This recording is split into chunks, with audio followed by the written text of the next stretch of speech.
Hello friends, कैसे हैं आप सब लोग। उम्मीद करता हूँ अच्छे होंगे। आज हम लोग फिर से साइंस का एक नया चैप्टर लेके आ गए हैं। चैप्टर का नाम है पोषण।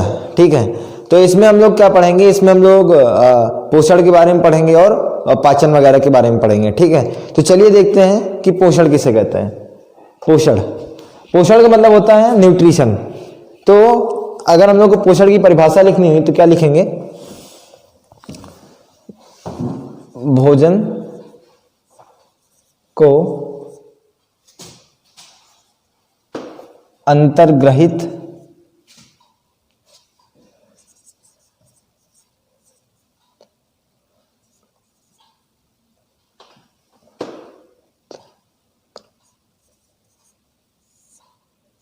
तथा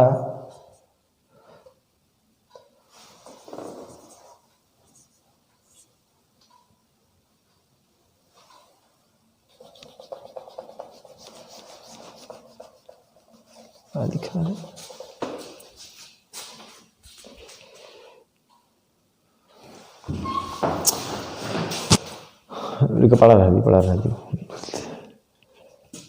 चलिए अब हम लोग पोषण के बारे में पढ़ते हैं। तो पोषण का मतलब है न्यूट्रिशन। ठीक है, तो क्या लिखेंगे, न्यूट्रिशन का मतलब क्या होता है। अब ये पोषण का मतलब क्या होता है कि जीवों द्वारा भोजन को अंतर्ग्रहित तथा पाचित, लिख दो ये पाचन।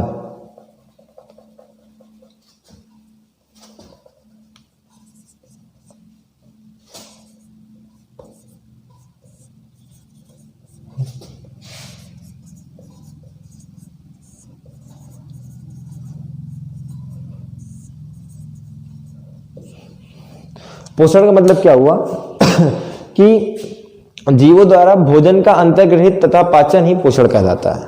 ठीक है, तो पोषण शब्द से हम लोग सुनते नहीं है कि कि कोई भी जीव है, तो जैसे हम लोग क्या है, जीव है। जीव माने क्या, जिनके अंदर जीवन पाया जाता है। ठीक है, तो हम लोग के अंदर जीवन पाया जाता है। क्या है कि हम लोग वृद्धि करते हैं। ठीक है, हम लोग श्वास लेते हैं। ठीक है, हम लोग जनन करते हैं और शरीर बहुत से ढेर सारी हम लोग के शरीर के अंदर एक्टिविटी होती रहती है। तो हम लोग जीव हैं। तो जीवों के अंदर क्या पाया जाता है, पोषण पाया जाता है। ठीक है, पोषण का मतलब क्या हुआ कि हम लोग खाना खाते हैं। ठीक है, उस खाने को पचाते हैं। खाने को पचाने के बाद क्या होता है, उसी से हम लोग को एनर्जी मिलती है और उसी से हम लोग सारा काम करते हैं। तो इन सारी चीज़ों को हम लोग किसमें गिनते हैं, पोषण में, न्यूट्रिशन के अंदर गिनते हैं। ठीक है, तो आखिर अब इस पोषण की आवश्यकता क्या है समझ गए, मतलब भोजन को अंतर्ग्रहित तथा पाचित करने की क्या आवश्यकता है हमको, यही तो पोषण है। तो यही कह रहा है कि पोषण की आवश्यकता क्या है। तो पोषण की आवश्यकता भाई सिर्फ इतनी सी है कि डेली लाइफ में हमको क्या करना है, काम करना है। और काम करने के लिए क्या चाहिए, हमको एनर्जी चाहिए। और एनर्जी हमको कहाँ से मिलेगी, खाने से मिलेगी। ठीक है, तो अगर हम लोग कुल मिला के क्या करना है, हम लोग को खाना खाना है। तो खाने से तो ऐसे एनर्जी मिलती नहीं है। पहले हम लोग क्या करते हैं, खाना खाते हैं, फिर खाना जाता है पेट में, फिर वहाँ पे पचता है। तो फिर खाने में जितनी अच्छी चीज़ है उसको निकाल लिया जाता है। ठीक है, उसके बाद उसको शरीर के अंदर भेज दिया जाता है, तब हमको एनर्जी मिलती है। तो मतलब ये बहुत लंबा प्रोसेस होता है जिसके अंदर हम लोग क्या पढ़ते हैं ये सारी चीज़ें पढ़ते हैं। तो पोषण की आवश्यकता अगर लिखना हो तो कैसे लिख देंगे, जैसे पोषण की आवश्यकता क्या है, एनर्जी में ना, बॉडी को काम करने के लिए क्या चाहिए, एनर्जी चाहिए। तो एनर्जी कहाँ से आएगी, जब हम लोग भोजन करेंगे। ठीक है, तो भोजन करने से तो ऐसे एनर्जी मिलेगी नहीं, वो शरीर में जाएगा, पाचित होगा, फिर उसमें से जो अच्छे अवयव होंगे उनको बॉडी सोख लेगी, उससे हम लोग को एनर्जी मिलेगी। ठीक है, तो ये सब किसमें गिने आते हैं, पोषण में। तो इसीलिए सब लोग इसीलिए जिनको खाने पीने के लिए नहीं मिलता तो हम लोग क्या कहते हैं कि ये बच्चा कुपोषित है। तो कुपोषित का मतलब क्या है कि उसको पोषण अच्छे से मिला नहीं।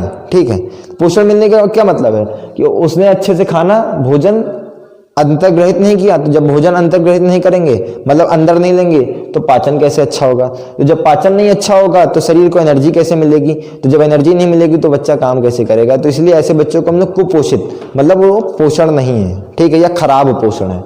तो पोषण की आवश्यकता बहुत ज़्यादा है अपने सारी हम लोग की एक्टिविटी करने के लिए। ठीक है अच्छा, तीसरा उसके बाद फिर हम लोग को आता है पाचन।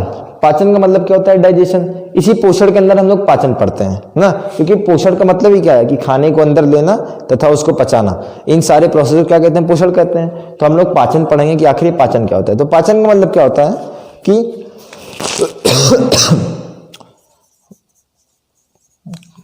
भोजन को उनके अवयवी कणों में तोड़कर, भोजन को उनके अवयवी कणों में तोड़कर तथा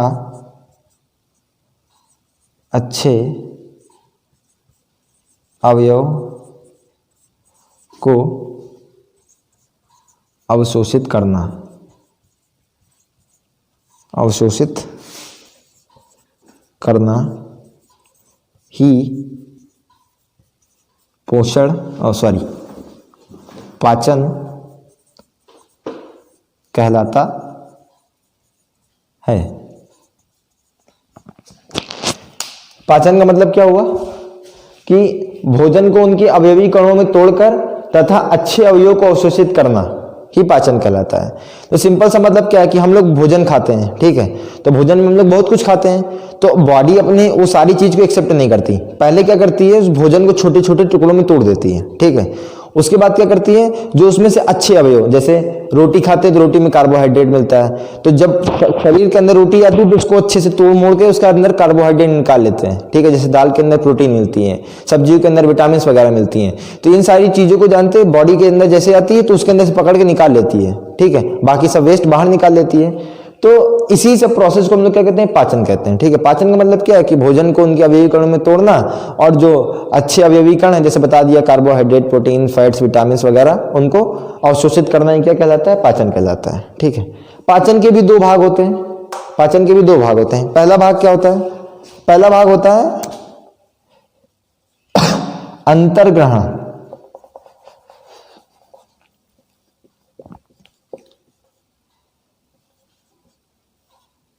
अंतर्ग्रहण। और दूसरा क्या होता है?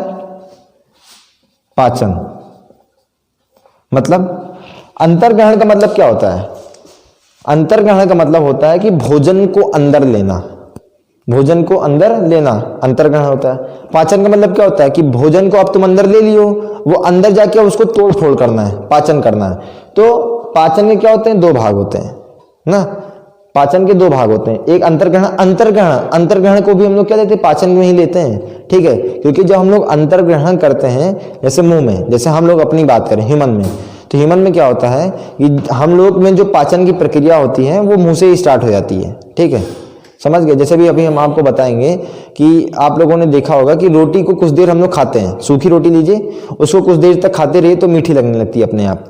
तो एक्चुअली में होता क्या है कि जो लार होती है, ठीक है, जैसे हम लोग रोटी खाते हैं तो लार उस रोटी में मिल जाती है, और लार के अंदर एक एंजाइम होता है टैलिन, ठीक है, जिसकी वजह से रोटी हम लोग को मीठी लगने लगती है। तो मीठी कोई चीज ऐसे नहीं लगती, मीठी लगती है हम लोग को जिसके अंदर शर्करा होती है।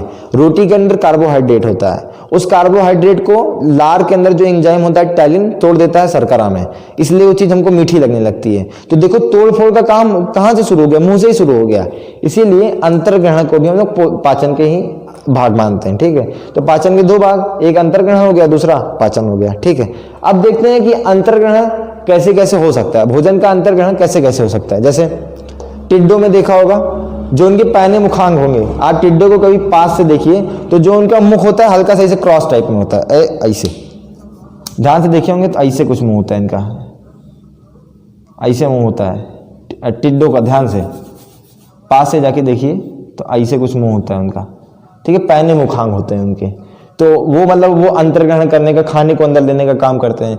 जैसे तितली की क्या होती है, आगे जो लंबी नलिका समान संरचना होती है वो क्या करती है? खाने को अंदर लेने में हेल्प करती है। जैसे छिपकली में क्या होते हैं? मुड़े तथा नुकीले दांत होते हैं, मुड़े तथा नुकीले दांत होते हैं। तो छिपकली वगैरह क्या करती है? खाने को चबाती नहीं ज्यादा, वो खाने को निगल लेती है, ठीक है। तो छिपकली में क्या होते हैं? अंतर्ग्रहण करने के लिए मुड़े तथा नुकीले दांत होते हैं। चिड़ियों में क्या पाई जाती है? चोंच पाई जाती है ना। जैसे बाज वगैरह जो काफी मजबूत पक्षी होते हैं उनमें गिद्ध वगैरह उसमें क्या होते हैं, उनके मजबूत पंजे पाए जाते हैं अंतर ग्रहण करने के लिए भोजन को। अमीबा में क्या पाया जाता है, पादप पाए जाते हैं। पादप, पादप का मतलब, पादप को इंग्लिश में हम लोग बोलते हैं स्यूडोपोडिया, स्यूडोपोडिया। अमीबा आप लोग देखिए, अमीबा कुछ ऐसा होता है, ये पता नहीं ऐसा होता है कुछ, ठीक, मतलब उसका कुछ भी शेप होता है। वो क्या करता है, इसी को हम लोग बोलते हैं पादाब। इसको क्या बोलते हैं हम लोग, पादाब या स्यूडोपोडिया। तो अमीबा क्या है, एक कोष की जीव है। जब भी इसके सामने कोई वो आता है, कोई पार्टिकल आता है या कोई छोटे मोटे कीड़े मकोड़े आते हैं, तो ये क्या करता है, इसका पादाब कुछ ऐसा मुंह बना लेता है, कुछ ऐसा मतलब ये कुछ अब ऐसा नहीं होगा, ये कुछ ऐसा मुंह बना लेगा, ये ऐसा, मतलब इसको एकदम ऐसा, फिर धीरे धीरे और तगड़ा मुंह बना लेगा, ऐसा कुछ ऐसा बना लेगा, मतलब ये खाना भी इसके अंदर आ जाएगा, समझ गए। तो अमीबा लोग अंतर्ग्रहण कैसे करते हैं, अपने पादाब मतलब स्यूडोपोडिया के द्वारा, ठीक है। तो अब ये तो हम लोग कहोगे सीधा नॉर्मल कि न्यूट्रिशन क्या होता है, न्यूट्रिशन मतलब पोषण की आवश्यकता क्यों है, फिर पाचन नॉर्मल भाषा में पाचन की भाग हो गया, और अंतर्ग्रहण कैसे कैसे होता है हम लोगों ने ये देख लिया। अब हम लोग स्पेशली क्या देखेंगे इस चैप्टर में कि मनुष्यों मतलब, चलिए आगे हम लोग देखते हैं कि मनुष्यों में कैसे पोषण होता है, ठीक है। तो सबसे पहले क्या होगा, पोषण के लिए क्या चाहिए कि खाने को अंदर लेना और अंदर जाके पचाना। तो सबसे पहले खाने को अंदर लेना मतलब अंतर्ग्रहण करना। तो मनुष्य में अंतर्ग्रहण कैसे होता है, तो मनुष्य में क्या पाए जाते हैं, दांत पाए जाते हैं, आगे दांत पाए जाते हैं जो भोजन को चबाने का काम करते हैं, या अंतर्ग्रहण अंदर डालने का काम। अंदर डालने की जगह क्या होती है, अपनी मुंह होती है ना, माउथ, तो इसी को हम लोग कहते हैं अंतर्ग्रहण साइट, ठीक है। तो मुंह में जहां से हम लोग खाना डालते हैं, मतलब कहां से हम लोग खाना डालते हैं, मुंह में, तो वो क्या है, अपनी अंतर्ग्रहण साइट है, ठीक है। चलो अच्छा आगे हम लोग देखते हैं। तो हम लोग पढ़ेंगे पहले तीत के बारे में, क्योंकि खाना जैसे हम लोग मुंह में डालते हैं तो किस में जाता है, दांत से, फिर हम लोग क्या करते हैं, चबाते हैं। तो हम लोग पढ़ेंगे तीत के बारे में, ठीक है। तो जो अपने दांत होते हैं 32 दांत होते हैं, ठीक है। 32 दांत में 16 ऊपर होते हैं, 16 नीचे होते हैं। 32 दांत में भी ये जो 16 दांत होते हैं ऊपर नीचे, 4 टाइप के होते हैं। एक कृंतक, रदनक, अग्रचवर्णक और चवर्णक, ठीक है। चवर्णक जो आपके सबसे पीछे वाले दांत होते हैं, पीछे वाले दांत, ऊपर और नीचे जो पीछे वाले दांत होते हैं ना, उन्हें हम लोग चवर्णक कहते हैं, जो पीसने और चबाने के काम आते हैं। उसके आगे, उसके हल्का सा आगे जो उसके एक आध दो दांत आगे अग्र चवर्णक होते हैं। चवर्णक के आगे अग्र चवर्णक होते हैं, वो भी पीसने और चबाने का काम करते हैं। आप खाना किससे कूचते हैं, पीछे वाले दांत से कूचते हैं ना, तो चवर्णक से और अग्र चवर्णक से हम लोग क्या करते हैं, खाना कूचते हैं, ठीक है। फिर रदनक, ये वाले दांत, ठीक है, जो नुकीले होते हैं, वो क्या करते हैं, फाड़ने के काम आते हैं किसी चीज को। अगर आप कोई हार्ड चीज या मीट मांस वगैरह खा रहे हो तो उसके मांस को फाड़ने के लिए कौन से दांत, ये रदनक काम आते हैं। तो ये क्वेश्चन पूछा गया है रदनक वाले पे, ये रदनक वाले पे क्वेश्चन पूछा गया है कि कौन से दांत मांस को फाड़ने के काम आते हैं, रदनक, ठीक है। और कृंतक, आगे वाले दांत काटने, किससे काटते, सबको ऐसे ऐसे काटते, किससे हम लोग, रदनक से काटते हैं, ठीक है। और सॉरी कृंतक से काटते हैं। तो क्रा से कृंतक, का से काटते हैं, रदनक से फाड़ते हैं, और अग्र चवर्णक और चवर्णक से हम लोग चबाते हैं, ठीक है। तो सबसे पहले क्या काम किए, हम लोग भोजन लिए, भोजन के जैसे रोटी लिए, रोटी तोड़े, मुंह में डाले, मुंह में क्या अपने दांत हैं, दांत क्या करेंगे, उसको चबाएंगे, ठीक है। चबाने के लिए कौन से दांत होते हैं अपने, अग्र चवर्णक और चवर्णक, ठीक है। अच्छा, जो अपना दांत होता है, दांत के ऊपर जो लेयर आपको दिखाई पड़ती है सफेद सफेद ये इनेमल प्रोटीन होती है। क्या होती है, एक इनेमल प्रोटीन होती है। ये अपने शरीर की सबसे मजबूत चीज होती है, समझ गया ना। दांत के ऊपर क्या होता है, इनेमल प्रोटीन होती है। ये अपने शरीर की सबसे मजबूत चीज होती है, ठीक है। हड्डी भी आपकी उतनी मजबूत नहीं होती जितनी आपके दांत के ऊपर लगी हुई प्रोटीन इनेमल होती है, ठीक है, समझ गए। और ये बनती किससे, ये भी क्वेश्चन पूछा गया है, या इस चैप्टर से मैक्सिमम क्वेश्चन पूछे जाते हैं। ये किससे बनती है, कैल्शियम एनिमेलिन से। किससे बनती है, कैल्शियम एनिमेलिन से। क्या बनती है, इनेमेलिन, इनेमल। कैसे याद रखेंगे, इनेमल किससे बनता है, कैल्शियम एनिमेलिन। देखो नाम एकदम सेम है, इनेमल बनता है एनिमेलिन से, कैल्शियम एनिमेलिन से, ठीक है। तो हम लोगों ने किसके बारे में पढ़ा, तीत के बारे में। तीत का क्या काम है कि मुंह के अंदर खाना लेना, उसको चबाना या काटना, ठीक है। चबाने का काम कौन करते हैं, दांत करते हैं, कौन से दांत करते हैं? चवर्णक और आगे चवर्णक करते हैं। दांत के ऊपर कौन सी प्रोटीन पाई जाती है? एनामल। वो अपने शरीर के क्या है? सबसे हार्ड प्रोटीन है, ठीक है, और वो बनती किससे है? कैल्शियम एनिमलिन से, ठीक। अब हम लोगों ने क्या किया, मुंह में चबाना शुरू कर दिया किसी भी मतलब भोजन को, ठीक है। हम लोगों ने रोटी मान के चलने की, रोटी को मान लो हम लोग चबाना शुरू कर दिया। अब क्या होता है कि यहाँ पे इस जगह पे लार ग्रंथियां होती हैं। क्या होती हैं? लार ग्रंथियां। तीन थी लार ग्रंथियां होती हैं, 3 लार ग्रंथियां होती हैं। इनका काम क्या होता है? ये लार निकालती हैं। जब भी आप लोग खाना खाते हैं तो लार आती है कि नहीं आती है? तो ये लार निकालने का काम कौन करता है? लार ग्रंथियां करती हैं, ये लार निकालती हैं, ठीक है। लार ये क्या करती हैं? लार निकालती हैं। अब ये लार क्या होता है? उसी खाने में मिल जाता है। जो हम लोग खाना कूच रहे हैं ना, किसे कूच रहे हैं? चवर्णक और आगे चवर्णक से। खाना जैसे कूचते रहते हैं वैसे वैसे क्या करती है? ये जो लार ग्रंथियां वो लार निकालती है। वो लार जाके किस में मिलता है? अपने खाने में मिलता है। जब खाने में लार मिलता है, जब भी अपने भोजन में जो हम लोग चबा रहे हैं उसमें लार मिल गया ना, तब उसको हम लोग भोजन नहीं कहते, उसको हम लोग कहते हैं बोलस। क्या कहते हैं? बोलस कहते हैं, बोलस। मतलब खाने को हम लोगों ने कूचना शुरू कर दिया, उसमें आके लार मिल गई, ठीक है। तो अगर लार मिल गई तो खाना क्या बन जाता है? बोलस बन जाता है, ठीक है। अब यहां से आपको हम एक इंटरेस्टिंग चीज और बता रहे हैं। अभी हमने इसके पहले आपको बताया कि जब भी हम लोग कभी सूखी रोटी चबाते हैं तो कुछ देर बाद वो सूखी रोटी मीठी लगने लगती है। क्यों जानते हो? जो ये लार होता है, ये लार, इस लार में 2 एंजाइम होते हैं। एक इस लार में, ये आपकी लार है, लार में 2 एंजाइम होते हैं। एक लाइसोजाइम होता है, लाइसोजाइम होता है, ठीक है, और दूसरा होता है टाइलिन। दूसरा क्या होता है? टाइलिन। लाइसोजाइम का काम क्या होता है? लाइसोजाइम का काम होता है कि अगर आपने गलती से कीड़े मकोड़े, मतलब हल्का सा कोई कीड़े मकोड़े चले गए हैं, तो लाइसोजाइम क्या करता है? उसको मार के खा लेता है। जब हम लोग रोते हैं ना, हम लोग की आंखों में, जब जैसे हम लोग गाड़ी वाड़ी चला रहे होते हैं तो हम लोग की आंखों में कीड़े वीड़े पड़ जाते हैं तो खुद ब खुद मर जाते हैं, क्योंकि हम लोग की आंखों से भी क्या निकलता है? लाइसोजाइम निकलता है, ठीक है। और लार में भी क्या मिलता है? हम लोग के लाइसोजाइम मिलता है। तो लाइसोजाइम का काम क्या? कोई पूछेगा तो बता देंगे कि कीड़े मकोड़ों को मारना। इसी के साथ साथ क्या निकलता है? टाइलिन। तो ये टाइलिन एंजाइम निकलता है, ये काम क्या करता है? ये कार्बोहाइड्रेट को, ये क्या करता है? कार्बोहाइड्रेट को माल्टोज में या माल्टोज में बदल देता है। किसमें बदल देता है? माल्टोज में। समझ गए? मतलब कार्बोहाइड्रेट कहां से आया? कार्बोहाइड्रेट रोटी खाने से आया, ठीक है। तो जब हम लोग रोटी चबा रहे हैं तो लार ग्रंथियों से क्या निकला? लाइसोजाइम और टाइलिन। लाइसोजाइम क्या करेगा? गलती से कहीं कीड़े मकोड़े नहीं खा लिए, उसको मार देगा। टाइलिन क्या करेगा? जो रोटी के अंदर कार्बोहाइड्रेट होगी उसको माल्टोज में बदल देगा, ठीक है। लगभग 30% कार्बोहाइड्रेट को माल्टोज में बदल देगा। इसीलिए कुछ देर बाद क्या लगने लगता है? हम लोग को मीठा लगने लगती है रोटी, ठीक है। अब क्या होती है? ये जो हम लोग के बोलस बना है, अब इसको भोजन नहीं कहेंगे, हम लोग कहेंगे बोलस। जब भी भोजन में लार मिल जाती है तो उसको हम लोग क्या करते हैं? क्या कहते हैं? बोलस कहते हैं, ठीक। अब क्या होता है? ये जो आपका बोलस होता है ये धीरे धीरे इस ग्रास नली में आता है। जो आपकी भोजन ले जाने वाली नली होती है ना, ये आगे नहीं होती, ये पीछे होती है। कहाँ होती है? पीछे, इसके पीछे साइड में होती है। आगे जो होती है वो सांस ले जाने वाली नली होती है, ठीक है, और जो इसके पीछे होती है वो खाना ले जाने वाली नली होती है, ठीक है। तो भोजन आता है और किसमें जाता है? ग्रास नली में। किसमें जाता है? ग्रास नली में। ग्रास नली को हम लोग क्या कहते हैं? ईसोफेगस। क्या कहते हैं? ईसोफेगस। एक क्वेश्चन यहां पे बहुत जबरदस्त पूछा जाता है कि खाना ग्रास नली में कैसे होते हुए जाता है?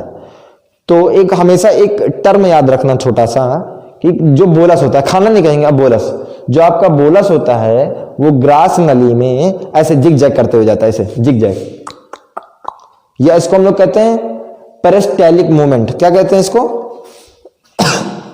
पेरिस्टेलिक मूवमेंट। ये क्वेश्चन पूछा गया है, इसको आप लोग अभी से याद कर लीजिए।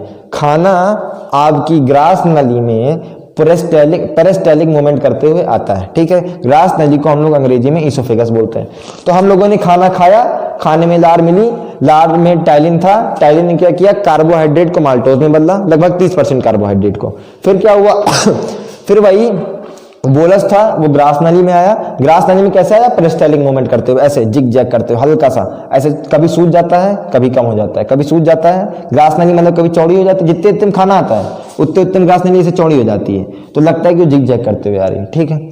उसके बाद वो यहाँ पे आता है, यहाँ पे एक ऐसे वाल्व लगा होता है, जैसे ही यहाँ पे बोलस आता है ना वाल्व ऐसे खुल जाता है, ठीक है। उसके बाद ये खाना किस में गिर जाता है, इस आपके पेट में, ये आपका पेट है, स्टोमक है। आपका पेट किस तरफ होता है, ये हमारा कौन सा है, बायां हाथ है, बाएं हाथ के साइड में पेट होता है। आपका ये पूरा पेट नहीं होता, आपका ये पेट होता है, जिसको आप लोग पेट कहते हैं ना। पेट क्या है आपका, स्टोमक। तो स्टोमक होता कहाँ है, आपके बाएं साइड में, ये पेट होता है, ठीक है। तो खाना क्या हुआ, जो आपका बोलस आ रहा है किस में आ रहा है, स्टोमक में आ रहा है, ग्रास नली से होते हुए आपका किस में आता है खाना, स्टोमक में आता है, ठीक है। खाना आया स्टोमक में। अब स्टोमक में खाना रुकता है लगभग 3-4 घंटे 5 घंटे खाना इसमें रुकता है, ठीक है, स्टोमक में। तो अब इसमें काम होता है एक्चुअली में पाचन का। इसमें क्या काम होता है, पाचन का। कैसे होता है जो ये अमाशय है, आपका अमाशय या स्टोमक है, इसकी दीवालों से, ये आपकी दीवार है, ये अमाशय की दीवार है, ठीक है। इसकी दीवालों से क्या निकलता है, अम्ल निकलता है। क्या निकलता है, अम्ल। कौन सा अम्ल निकलता है, HCl। HCl माने हाइड्रोक्लोरिक एसिड। कुछ एंजाइम निकलते हैं जैसे पेप्सिन, रेनिन, समझ गए। और म्यूकस निकलता है। क्या निकलता है, म्यूकस। म्यूकस को हिंदी में हम लोग कहते हैं श्लेष्म। इसको आप लोग नोट कर लिए होंगे, इसलिए इसको हम साफ कर देना है। अब ध्यान से यहां पे देखिए, खाना मुंह में खाए, ग्रास नली से होते हुए आपके स्टोमक में आ गया, ठीक है। स्टोमक में खाना लगभग 3 से 4 घंटे या 5 घंटे रुकता है। अब खाना इसमें रुकेगा तो जो ये आपकी स्टोमक की दीवार है, ये क्या करेंगी, अम्ल निकालेंगे। कौन सा अम्ल, हाइड्रोक्लोरिक एसिड। और क्या निकालेंगी, पेप्सिन निकालेंगी, रेनिन निकालेंगी, और थोड़ा सा श्लेष्म माने म्यूकस निकालेंगी, ठीक है। तो पेप्सिन रेनिन क्या है, आपके एंजाइम है। अभी हम आपको इसका काम बताते हैं, तो सुनो। अब जो ये अम्ल निकला है, तो पहले इस अम्ल का क्या काम है, इस देखो एक चीज और बता दे रहे हैं, जब अगर पेट में खाना रुकेगा ना, तो यहां पर भी एक वाल्व होनी चाहिए, नहीं खाना से बाहर चला जाएगा। तो एक वाल्व यहां होती है जो ग्रास नली, ये ग्रास नली ना, तो ग्रास नली से पेट के अंदर खाना डालती है। और एक वाल्व यहां होती है कि इस पेट से खाना बाहर ना चला जाए। 3-4 घंटे रुकेगा तो कैसे रुकेगा, इसलिए एक वाल्व यहां होती, वाल्व होती नहीं, नल की जो वाल्व होती वैसे इसमें भी वाल्व होती, पेट के अंदर भी। अब ध्यान से सुनो यहाँ पे, अब पेट ने निकाला क्या, HCl निकाला। HCl का काम क्या होता है। अब एक बात जान लीजिए, कोई भी एंजाइम क्या होते हैं, एंजाइम होते हैं जो किसी रिएक्शन को बहुत अच्छे से कराते हैं, किसी अभिक्रिया को बहुत तेजी से या बहुत अच्छे से, बहुत इफिशियंट रेट से, बहुत मतलब ज्यादा पैसा खर्च नहीं करते और बहुत अच्छा काम करते हैं। एंजाइम वो चीज होते हैं, ठीक है। तो एंजाइम जो होते हैं वो अम्लीय वातावरण में काम करते हैं। अम्लीय वातावरण, आपको इसके पहले वाले लेक्चरों में हमने अम्ल के बारे में बता दिया है कि वे पदार्थ जो खट्टे होते हैं, ठीक है। किस प्रकार काहे वो खट्टे होते हैं, क्योंकि उनमें विशेष प्रकार का यौगिक पाया जाता है जिसे हम लोग अम्ल कहते हैं। तो जो जितने भी आपके एंजाइम होते हैं वो अम्लीय माध्यम में काम करते हैं। तो जैसे यहाँ पे पेट ने HCl निकाला, उसके साथ क्या निकाला, पेप्सिन भी निकाला, रेनिन भी निकाला।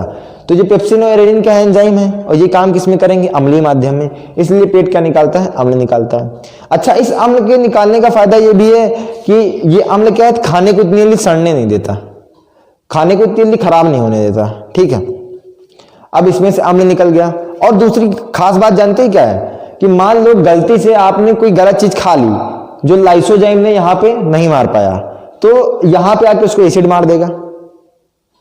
यहां पे क्या मार देगा, एसिड। ये आपको मैंने बताया था, जो HCl होता है वो प्रबल अम्ल होता है, प्रबल अम्ल होता है। अच्छा, एक बहुत उस टाइम जब हम आपको पढ़ा रहे थे, तो प्रबल अम्ल में हम क्या बताए थे कि अगर प्रबल अम्ल गलती से भी छू जाए अपने स्किन पर तो जल जाता है। HCl क्या था, प्रबल अम्ल था। वो कहां पाया जा रहा, अपने पेट के अंदर पाया जा रहा है, लेकिन वो पेट को हानि नहीं पहुंचा रहा है। तो पेट को हानि कैसे नहीं पहुंचाता, क्योंकि जो पेट की जो स्किन है ना, यहां पर म्यूकस, ये म्यूकस लेयर पाई जाती है। क्या पाई जाती है? म्यूकस लेयर पाई जाती है। तो ये इसकी सुरक्षा करती है अम्ल से, इसलिए इसको काट नहीं पाता। ठीक है, नहीं कभी कदार सुने नहीं, कहते हैं कि हमारे पेट में अल्सर हो गया ना, तो अल्सर कैसे हो जाता है कि ये क्या पता कहीं पे म्यूकस लेयर खत्म हो गई हो, ये म्यूकस लेयर होती है यहाँ पे, ये म्यूकस लेयर खत्म हो गई हो तो अम्ल क्या कर देता है, उस जगह पे घाव बना देता है, हल्का सा उस जगह पे हल्का सा घाव बना देता है, और घाव बना देता है तो धीरे धीरे घाव बड़ा होने लगता है और पेट में क्या हो जाता है, अल्सर हो जाता है ना। जैसे कहते हैं ना खूनी आंव आ रहा, तो क्या होता है, पेट में अल्सर हो जाता है। कैसे होता है कि उनकी म्यूकस लेयर थोड़ी हट जाती है, तो ये प्रबल अम्ल है, तो क्या कर देता है, काट देता है, इसको थोड़ा सा घाव कर देता है। ठीक है, तो अम्ल का आप काम समझ गए। अब हम लोग पेप्सिन का काम समझेंगे, रेनिन का काम समझेंगे। तो पेप्सिन और रेनिन यहाँ पे क्या करते हैं, जो पेप्सिन है आपका पेप्सिन, तो पेप्सिन, पी से पेप्सिन और पी से प्रोटीन, पी से प्रोटीन। तो पेप्सिन क्या करता है, जो हम लोग भोजन में प्रोटीन लिए होते हैं, क्योंकि इसके अंदर है भोजन, इसके अंदर क्या भोजन, बोलस भरा हुआ खूब ढेर सारे, इससे निकला पेप्सिन। तो पेप्सिन क्या करेगा, इस भोजन के अंदर से जो प्रोटीन होगा उस प्रोटीन को तोड़ने लगेगा। क्या करेगा, उस प्रोटीन को तोड़ने लगेगा। तो पेप्सिन का क्या काम है, यहां पे लिख दे रहे हैं पेप्सिन। पेप्सिन क्या करेगा, प्रोटीन को तोड़ने लगेगा। प्रोटीन को किसमें तोड़ेंगे, अमीनो एसिड में, अमीनो एसिड में। हमेशा याद रखिए कि प्रोटीन किसमें टूटता है, अमीनो एसिड में। प्रोटीन किसमें टूटता है, अमीनो एसिड में। क्यों, क्योंकि अमीनो एसिड से ही प्रोटीन बनता है, तो प्रोटीन को तोड़ेंगे तो किसमें बनेगा, अमीनो एसिड में। जैसे घर किससे बनता है, ईंटों से, और जब घर तोड़ते हैं तो क्या मिलता है, ईंटा मिलता है। तो सिंपल सी बात है, अगर प्रोटीन बनता है अमीनो एसिड से, तो प्रोटीन अगर कभी टूटेगा तो क्या क्या मिलेगा हमको, अमीनो एसिड मिलेगा। तो पी से पेप्सिन, और पेप्सिन का काम करता है प्रोटीन को तोड़ने का। प्रोटीन को किसमें तोड़ता है, अमीनो एसिड में। और क्यों तोड़ता है, क्योंकि हमारा शरीर प्रोटीन को नहीं जानता है, हमारा शरीर तो जानता है अमीनो एसिड को है। हमारा शरीर किसको नहीं जानता, प्रोटीन को नहीं जानता, किसको जानता, अमीनो एसिड को। हमारा शरीर कार्बोहाइड्रेट को नहीं जानता, लेकिन हमारा शरीर ग्लूकोज को जानता है। इसीलिए कार्बोहाइड्रेट यहां टूटा 30% माल्टोज में, अभी आगे जाके और टूटेगा। हमारे शरीर को तो ग्लूकोज चाहिए, हमारे शरीर को तो अमीनो एसिड चाहिए, विटामिन चाहिए, लेकिन प्रोटीन नहीं चाहिए, क्योंकि प्रोटीन हमारे शरीर नहीं जानता, हमारा शरीर क्या जानता, अमीनो एसिड। इसीलिए हम लोग क्या करते हैं, पाचन में भोजन को, जो अच्छी चीज होती है उसको तोड़ फोड़ करते हैं, उसके बाद उसको सोख लेते हैं। ठीक है, तो क्या हुआ, अमाशय में आया भोजन, पेप्सिन ने क्या किया, प्रोटीन को अमीनो एसिड में तोड़ दिया। अब यहां बचा रेनिन। रेनिन का काम करता है, रेनिन, रेनिन जानते हो, दूध, ये हम लोगों में नहीं पाया जाता, जितने आप मतलब जितने बड़े होते जाएंगे वैसे रेनिन खत्म होने लगता है, लेकिन बच्चों में ये रेनिन काम क्या करता है, दूध से दही बनाने का काम करता है, दूध से दही बनाने का। जैसे देखे नहीं होंगे कि जो छोटे बच्चे होते हैं दूध पीने के बाद जब उल्टी करते हैं तो दही निकलती है, दही टाइप में निकलता है। तो कैसे दही निकलती है, पिए तो दूध थे। वो क्या करता है, उनके पेट में पाया जाता है रेनिन, अपने पेट में कम पाया जाता है, नहीं पाया जाता उतना, लेकिन उनके पेट में पाया जाता है रेनिन एंजाइम। वो क्या करता है, दूध को दही में बदल देता है। समझ गए। तो ये तो बहुत सिंपल सा था कि खाना आया अपने मुंह से, ग्रास नली से होते हुए अपने पेट में रुका लगभग 3 से 4 घंटे। इसके अंदर क्या हो रहा है, प्रोटीन टूट रहा अमीनो एसिड में। ठीक है, यहाँ पे टाइलिन ने कार्बोहाइड्रेट को माल्टोज में तोड़ा था, यहाँ पे अभी और तोड़ते हैं हम लोग कार्बोहाइड्रेट को। ठीक है, धीरे धीरे इसको ग्लूकोज में तोड़ना पड़ता है, तो यहाँ पर और तोड़ाई फोड़ाई चल रही है। ठीक, अब उसके बाद क्या होगा, धीरे धीरे खाना आगे आएगा। ये स्टोमक हो गया अपना, अब स्टोमक का ये वाल्व खुलेगा, खाना आगे आएगा। इस पार्ट को कहते हैं, देखो सी टाइप में है, इस सी वाले पार्ट को हम लोग कहते हैं ड्यूडिनम। क्या बोलते हैं, ड्यूडिनम बोलते हैं। ठीक है, खाना अब सब कुछ टूट फूट चुका है, अब धीरे धीरे ड्यूडिनम में आ रहा है। ड्यूडिनम में आने के बाद खाना कहां जाता है, छोटी आंत में। किस में जाता है, छोटी आंत में। समझ गए, एकदम पाथ याद कर लीजिए। पहले खाना मुंह से खाए, फिर किस में गया, ग्रास नली में, फिर किस में गया, अमाशय में। अमाशय के बाद किस में जाता है, ड्यूडिनम में खाना। ठीक है, ड्यूडिनम में। ड्यूडिनम के बाद किस में जाता है, छोटी आंत में। ड्यूडिनम है छोटी आंत में, और ड्यूडिनम खुद छोटी आंत का ही हिस्सा होता है। ड्यूडिनम खुद क्या होता है, छोटी आंत का ही हिस्सा होता है। ठीक, तो खाना अगर सही सीधे भाषा में कैसे बताओगे कि मुंह से, आपके मुख से, ग्रास नली में, फिर स्टोमक में, स्टोमक के बाद किसमें, ये छोटी आंत में, पूरी छोटी आंत है काली वाली, छोटी आंत में, फिर बड़ी आंत में, फिर आपके गुदाद्वार से बाहर हो जाता है खाना। तो ये आपको पूरा पाथ एकदम याद होना चाहिए कि कैसे कैसे खाना हम लोग के शरीर में जाता है, ठीक है। तो अब देखो खाना तो हम लोग तोड़ फोड़ चुके हैं, अब काम क्या करना है कि हमको काम करने के लिए एनर्जी चाहिए। वो एनर्जी मिलती है खाने से, लेकिन वो देखो खा ली, हम खा भी लिए, खाने को तोड़ भी दिए। अब हम लोग की शरीर इसको लेगी, चूसेगी कि भैया जो अच्छी चीज तोड़े ना उसको हमको चूसना है, वो अपने शरीर में लेना है, बाकी खराब चीज बाहर निकालनी है। तो जितना भी अच्छी चीज चूसने वाला काम होता है, मतलब अवशोषित होने का, जितने भी अवशोषित, अवशोषित माने सूखने का, या कह लो एब्जॉर्ब होने का, एब्जॉर्ब होने का जितना भी काम होता है वो सब होता है छोटी आंत में। किसमें होता है? छोटी आंत में।